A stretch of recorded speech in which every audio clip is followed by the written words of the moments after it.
भारत और चीन का संबंध ये कोई आज का नहीं है। दोनों पुरातन संस्कृति है, पुरातन सिविलाइजेशन है और मॉडर्न वर्ल्ड में भी अपनी उनकी भूमिका है। आप अगर पुराने रिकॉर्ड देखेंगे, सदियों तक चीन और भारत एक दूसरे से सीखते रहे हैं और दोनों मिलकर के दुनिया की भलाई के लिए कोई न कोई कंट्रीब्यूट करते रहे। पुराने जो रिकॉर्ड्स हैं कहते हैं कि दुनिया का जो जीडीपी का था, उसका 50% से ज़्यादा अकेले भारत और चीन का हुआ करता था। इतना बड़ा कंट्रीब्यूशन भारत का रहा। और मैं मानता हूँ कि इतने सशक्त संबंध रहे, इतने गहन सांस्कृतिक संबंध रहे और पहले की सदियों में कोई हमारे बीच में संघर्ष का इतिहास नहीं मिलता है। हमेशा एक दूसरे से सीखना, एक दूसरे को जानने का ही रहा है। और बुद्ध का प्रभाव किस ज़माने में तो चाइना में काफ़ी था और वो यहीं से ही वो विचार गया था। हम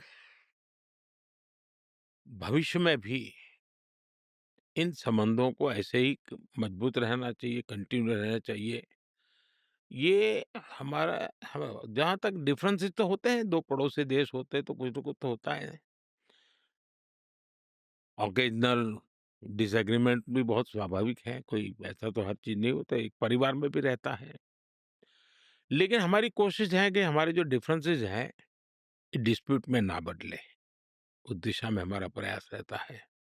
उसी प्रकार से हम डिस्कॉर्ड नहीं, डायलॉग इसी पर बात कर बल देते हैं।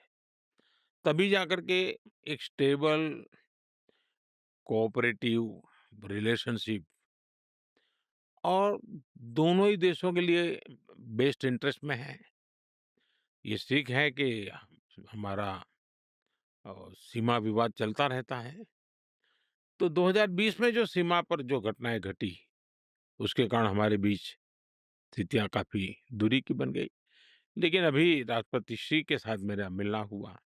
उसके बाद सीमा पर जो चीज़ें थी उसमें अब नॉर्मल से आ चुकी हैं। 2020 के पहले की स्थिति में हम लोग अब काम कर रहे हैं।